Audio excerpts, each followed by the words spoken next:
Microbes in house hold products.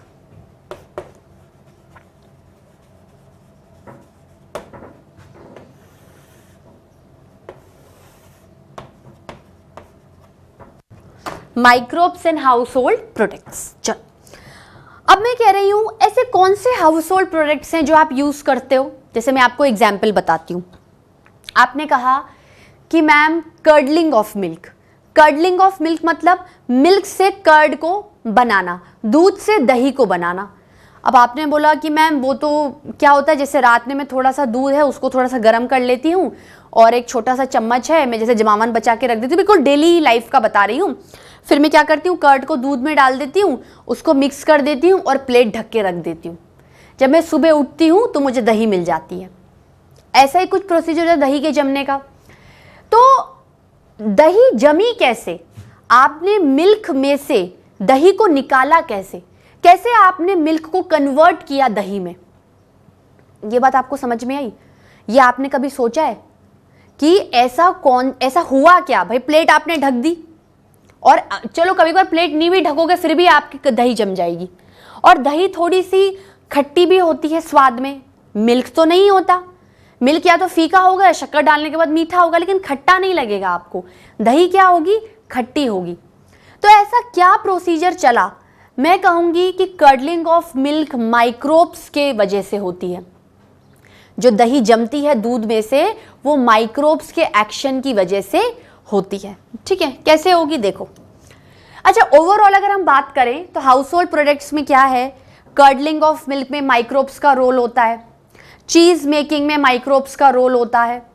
ठीक है, baking में, ब्रेड बनाने में, केक बनाने में माइक्रोब्स का यूज होता है। सारी चीजें नहीं दिखेंगे, नाम सबके लिखेंगे, सिर्फ एक एक चीज मेन मेन उठाएंगे। ठीक है, जैसे इसमें होगा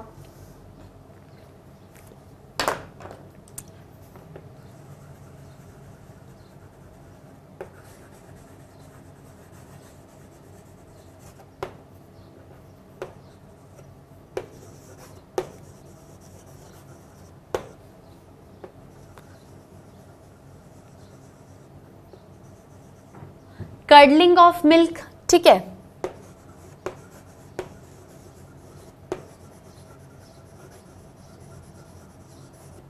चीज making, in baking,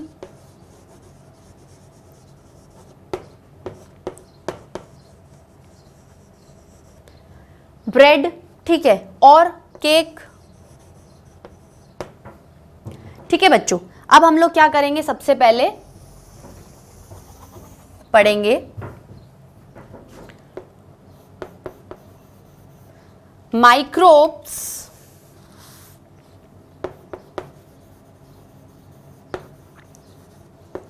in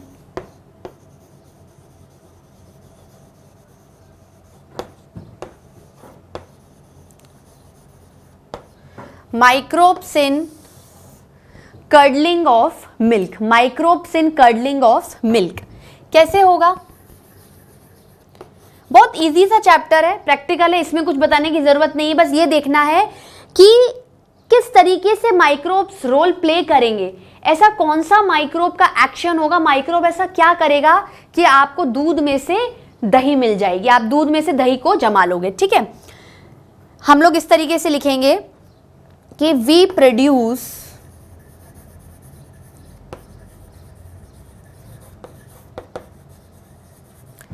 curd,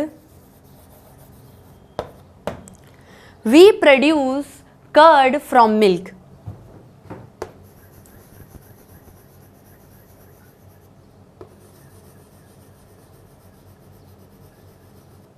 We produce curd from milk. अब देखो किस तरीके से होगा,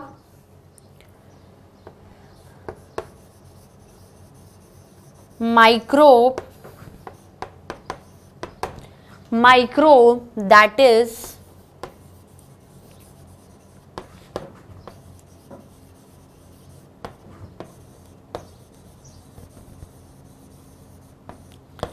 lactic acid bacteria LAB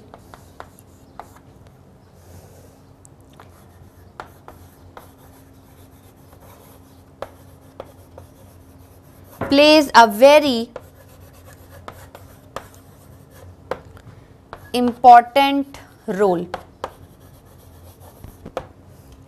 microbe मतलब माइक्रो ऑर्गेनिज्म. ये क्या है देखो, यहां पर आप लिख सकते हो, ये है माइक्रो ऑर्गेनिजम्स.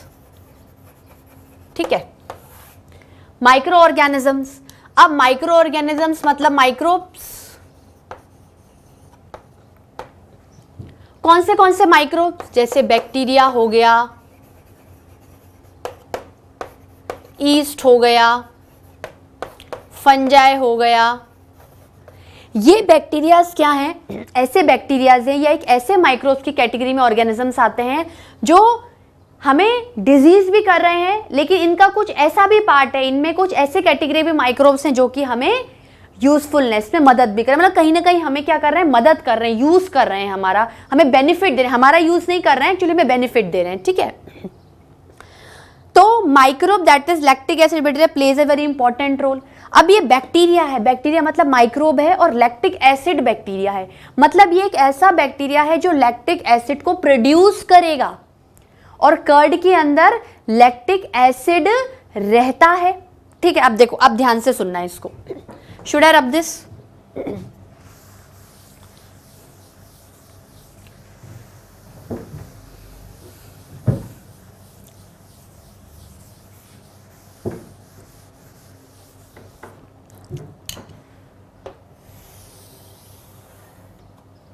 कैसे होगा देखो, हमने कहा कि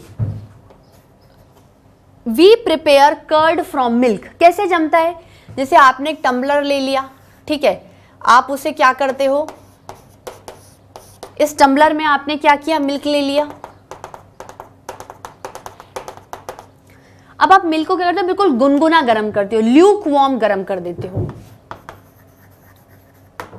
मिल्क इज टेकन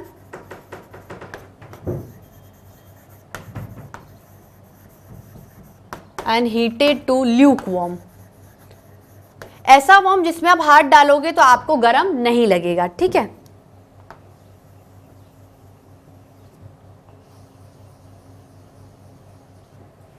अब ध्यान से देखना.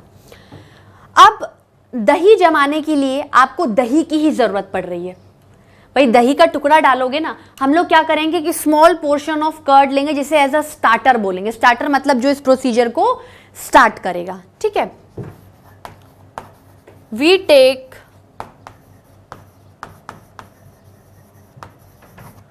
अ spoon of curd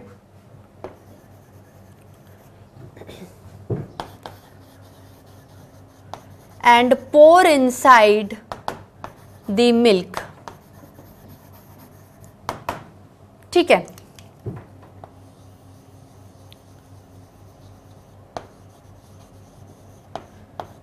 this portion of curd act as a starter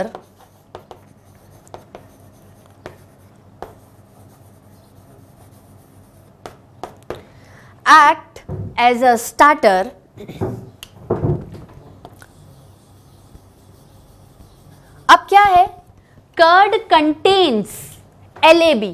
ठीक है, क्या है, मैंने अब देखो ये सिनेरियो समझो कि जो लैक्टिक एसिड बैक्टीरिया है वो एक तरीके से बहुत ज्यादा यूजफुल बैक्टीरिया है.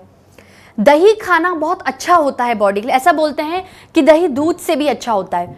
दही क्या होता है, आपकी बॉडी में जो आपका स्टमक है, जैसे आप दही खाते हैं आपको बहुत ठंडक महसूस होती है, तो बॉडी ऑर्गन्स को क्या करता है, कूलनेस प्रोवाइड करता है.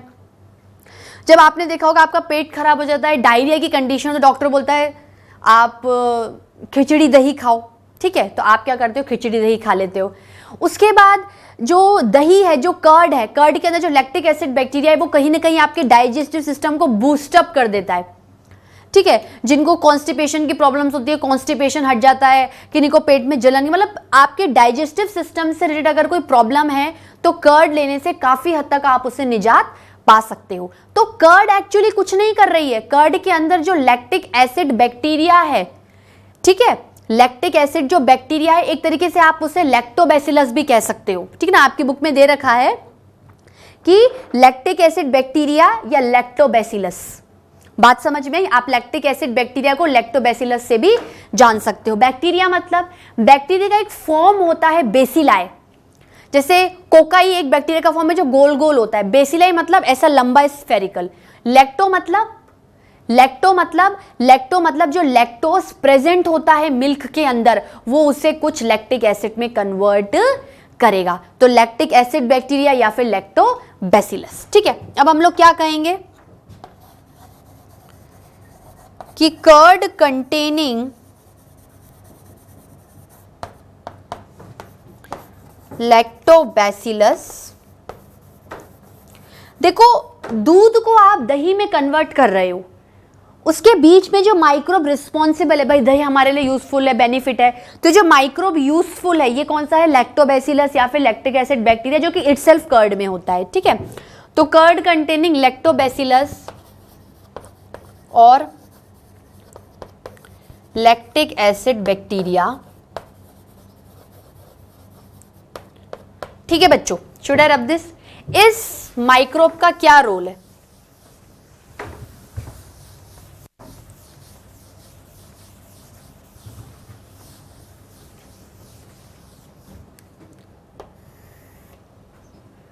क्या होगा? देखो,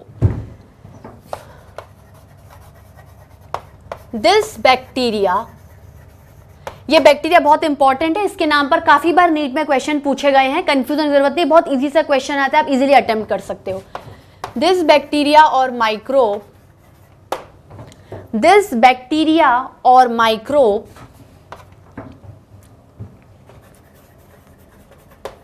convert sugar into acid.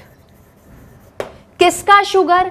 Milk के अंदर जो लैक्टोज शुगर है, मिल्क के अंदर जो लैक्टोज शुगर है, आप उसे किस में कन्वर्ट कर दोगे? लैक्टिक एसिड में। आप उसे किस में कन्वर्ट कर दोगे? लैक्टिक एसिड में, ठीक है। देखो प्रोसीजर क्या होता है कि ये जो बैक्टीरिया होता है, ये जो बैक्टीरिया है जो कि मिल्क से कर्ड बनाता है, ये बैक्टीरिया क्या करता है? मिल्क के अंदर जो प्रोटीन होता है केसीन, मिल्क के अंदर एक प्रोटीन होता है केसीन, उसको क्या करता जाता है? खाता जाता है, खाता जाता है, खाता जाता है, खाता जाता है। तो जो लिक्विड पार्ट ऑफ मिल्क होता है, जो कि लिक्विड पार्ट ऑफ मिल्क होता है, वो किसमें कन्वर्ट होता है? Semi solid. कर्ड कैसी है आपकी? सेमी, थोड़ा पानी पानी बच जाता है। जो पोर्शन नहीं पचा, जो केसीन का पोर्शन नहीं टूटा, जो बैक्टीरिया नहीं खा पाया, नहीं तोड़ पाया, वो पानी के रूप में रहता है। और जिस प्रोटीन को वो पचा लेता है, जिसको कन्वर्ट कर, डाइजेस्ट कर लेता है, वो पोर्शन सॉलिड में कन्वर्ट हो जाता है। तो प्रोटीन को पचाने के बाद जो सॉलिड फॉर्म होता है वो एक्चुअली कर्ड होता है, और उस कर्ड के अंदर लैक्टिक एसिड आ जाता है। क्योंकि बैक्टीरिया ने दो काम करे हैं, एक तो केसीन प्रोटीन का डाइजेशन किया है सॉलिड मास बनाने के लिए, और जो मिल्क के अंदर लैक्टोज नाम का शुगर था, जो लैक्टोज नाम का शुगर था, जो एक तरह का डाइसैकेराइड था, उसको आपने लैक्टिक एसिड में कन्वर्ट कर दिया, तो कर्ड बन गई। कर्ड का इंग्रेडिएंट लैक्टिक एसिड, जो कि हमारी बॉडी के लिए बहुत ज्यादा यूजफुल है। और दही का जो सॉर टेस्ट आता है, सॉर टेस्ट मतलब जो खट्टा टेस्ट आता है, वो ड्यू टू लैक्टिक एसिड की प्रेजेंस की वजह से आता है, ठीक है। Microbe convert sugar into acid. अब क्या होगा? This microbe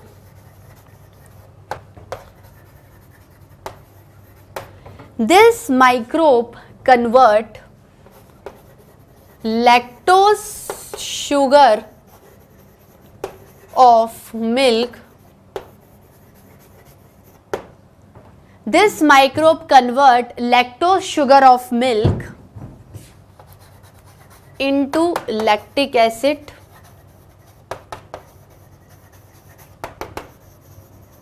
Main ingredient of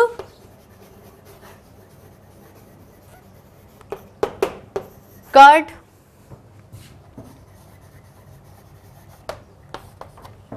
ठीक है बच्चों, और किस तरीके से होगा, किस तरीके से आप देख सकते हो। और दूसरा रोल क्या था? मतलब जो आपका बैक्टीरिया है, जो माइक्रोब, उसके दो रोल है कि लैक्टोज को आपको लैक्टिक एसिड में कन्वर्ट करना है and going to digest the milk protein casein. क्योंकि देखो, आपने देखा होगा कि दूध आप पीते हो आपको भारी लगता है, लेकिन दही खाते हो उतना भारीपन नहीं लगेगा, क्योंकि दही जमाने वक्त वो बैक्टीरिया आपके काफी हद तक जो केसीन प्रोटीन है मिल्क का उसको खा चुका होता है, उसको डाइजेस्ट कर चुका होता है। Bacteria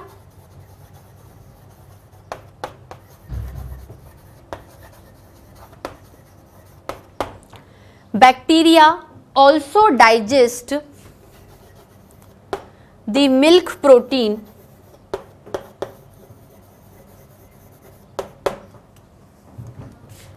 casein. Bacteria also digest the milk protein casein into a solid mass by digesting it.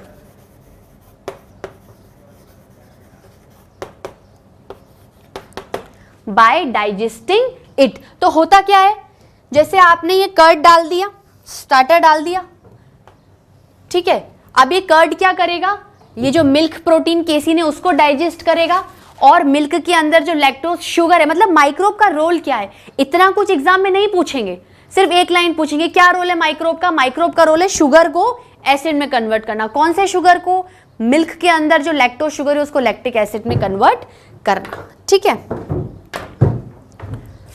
उसके बाद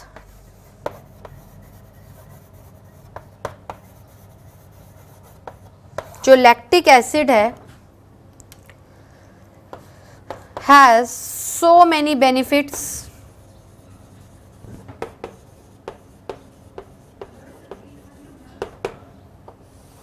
has so many benefit. Benefits के बारे में लिखते हैं हम लोग, शुड आई रब दिस,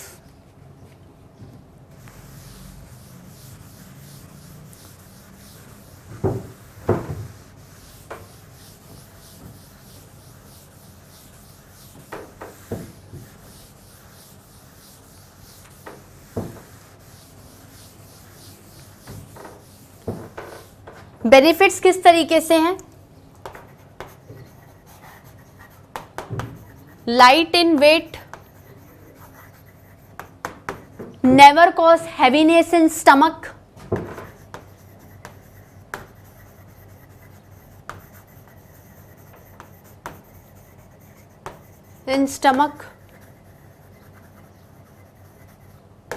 ठीक है, provide nutrition to the body,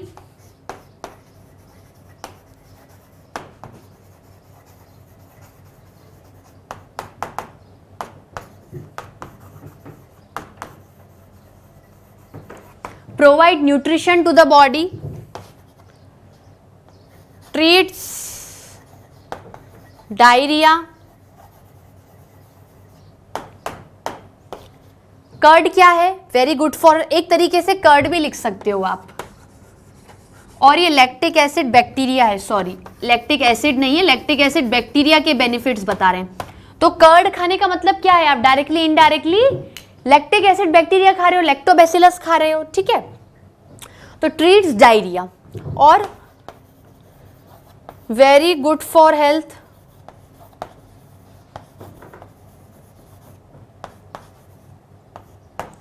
very good for health, ठीक है बच्चों, वेरी गुड फॉर हेल्थ। अब और क्या क्या है, कर्ड इज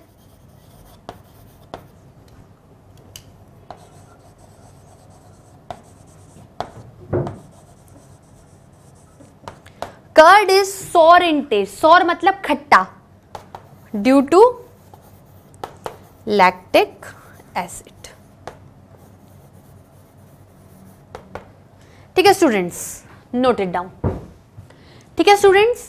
तो ये microbes in house hold products में सबसे पहले किसकी बात थी, कर्डलिंग ऑफ मिल्क की बात थी, ठीक है। अब हम लोग किसके बारे में बात करते हैं, साइमल्टेनियसली इन दोनों के बारे में बात करते हैं। सबसे पहले किस तरीके से बेकिंग में, अगर आपको ब्रेड बनानी है, अगर आपको केक बनाना है, तो कौन सा माइक्रोब आपके लिए यूजफुल होता है, ठीक है। Should I rub this portion,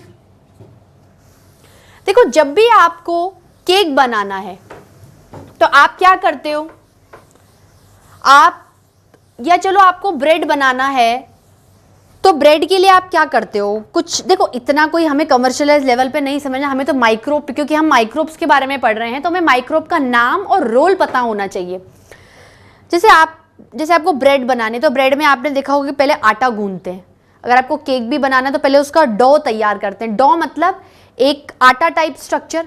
भाई आपको कोई भी चीज़ बनानी है, आपको रोटी भी बनानी है तो आपको पहले डो तैयार करना पड़ेगा। आप आटा लोगे, गेहूं का आटा या जो भी बाजरा मक्का आपको खाना है, उसमें पानी डालोगे और उसको क्या करोगे, आप गूंदोगे, ठीक है। उसके बाद जो भी आपको प्रोसीजर करना है।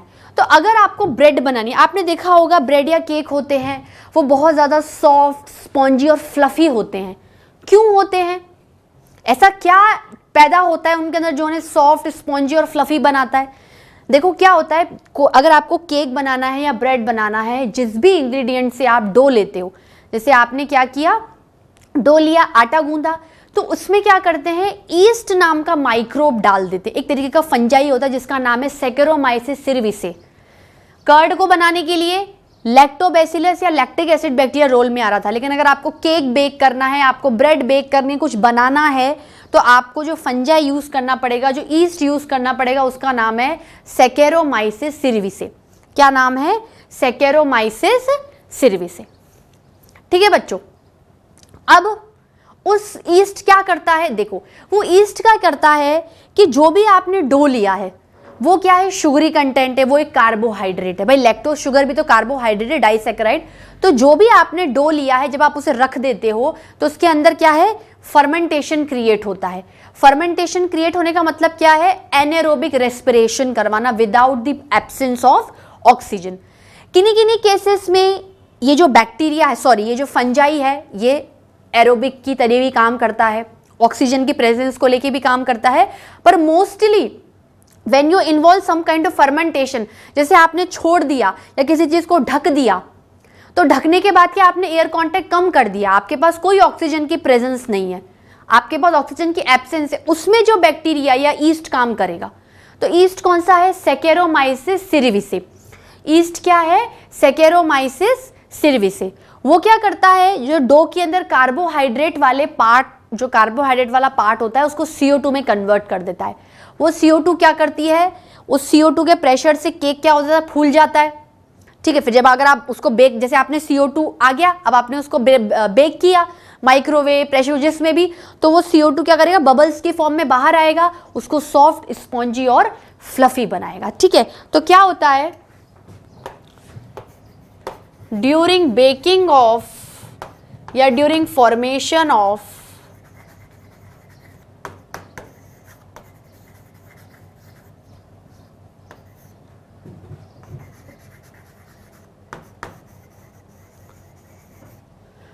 during formation of cake and bread, microbe who play the important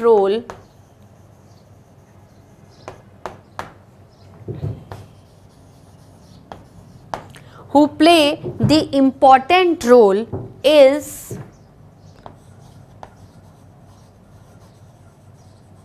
Saccharomyces सिरविसे।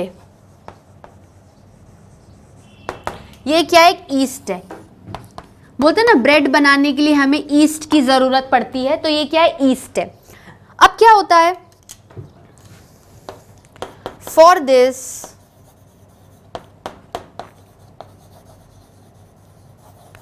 a dough is prepared. For this, a dough is prepared in which anaerobic procedure will take place.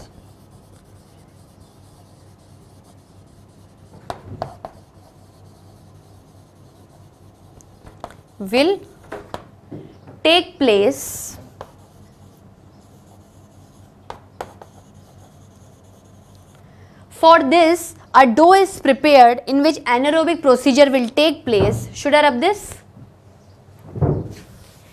जब ऑक्सीजन की absence होगी तो ये east क्या करेगा, अपना काम करना स्टार्ट कर देगा।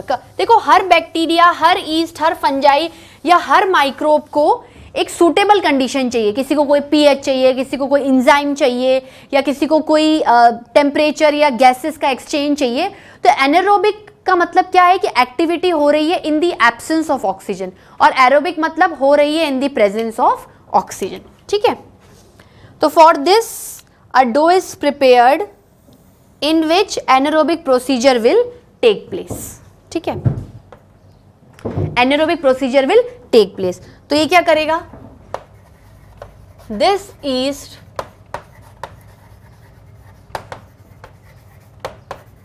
will convert, this yeast will convert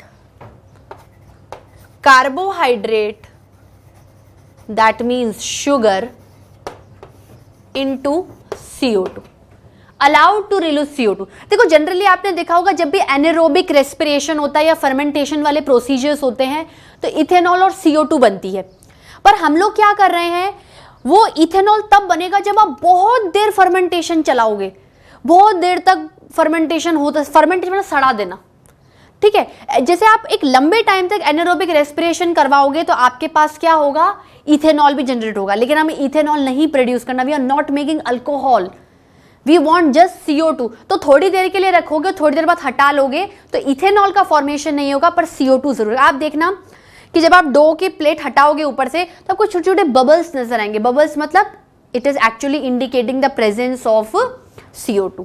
ठीक है, तो this east will convert carbohydrate into CO2। ठीक है,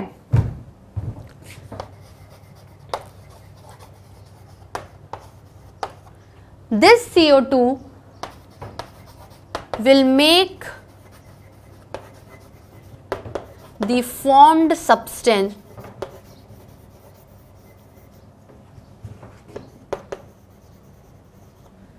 this CO2 will make the formed substance more fluffy and soft। ठीक है, किस तरीके से देखोगे, जैसे ये रहा, ये आपने क्या डो प्रिपेयर किया, अब आपने डो को क्या कर दिया, प्लेट से ढक के रख दिया, you allow the anaerobic respiration to takes place. तो थोड़ी देर बाद आप देखोगे कि डो फूल जाएगा और उसके अंदर क्या होंगे, बबल्स आ जाएंगे। फिर जब आप इस डो को बेक करोगे तो वो और क्या होगा, सॉफ्ट, फ्लफी और स्पॉन्जी हो जाएगा। तो जो केक आएगा, जो केक बनेगा वो किसकी फॉर्म में बनेगा, सॉफ्ट में। आपने केक खा के देखा होगा ना, आपने केक और ब्रेड खाया होगा, वो सॉफ्ट चीजें होती हैं वो, और आपको दाने दाने दाने होल्स भी दिखते हैं। It is due to the formation of CO2, it is due to formation of CO2। अब क्या होता है, देखो, should I rub this question students. अब हाउस होल्ड प्रोडक्ट्स में क्या है, हमने कहा कि हम लोगों ने कर्ड बना लिया, हम लोगों ने क्या कर लिया, कर्ड बना लिया, हम लोगों ने बेकिंग कर ली। अब चीज फॉर्मेशन कैसे होता है,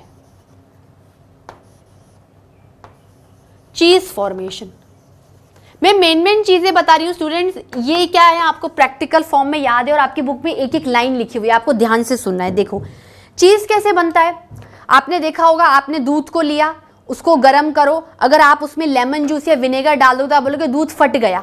पनीर, चीज ये दूध के फटने से बनता है, फटना मतलब फर्मेंटेशन होना।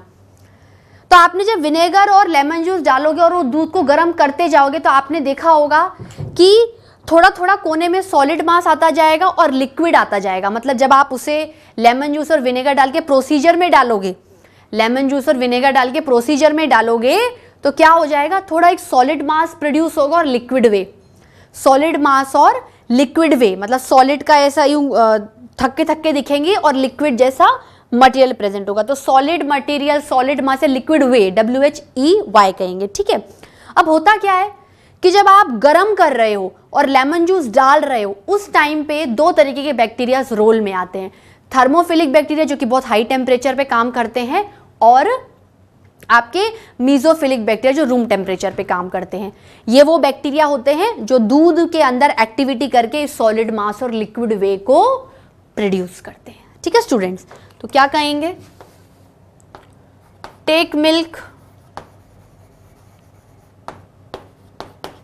heat it, take milk, heat it, Put vinegar and lemon juice.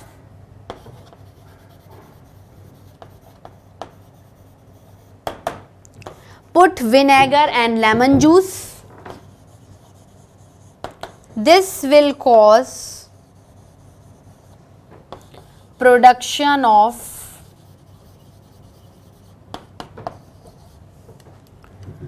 solid mass और लिक्विड वे।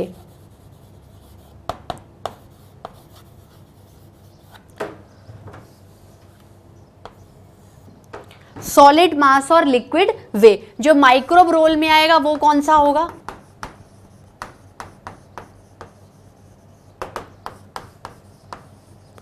थर्मोफिलिक।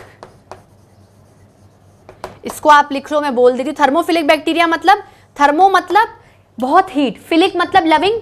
तो थर्मोफिलिक बैक्टीरिया क्या है? जो वेरी हाई टेम्परेचर पे सरवाइव कर सकते हैं, काम करते हैं। और मीजोफिलिक मतलब जो रूम टेम्परेचर पे करते हैं। ठीक है,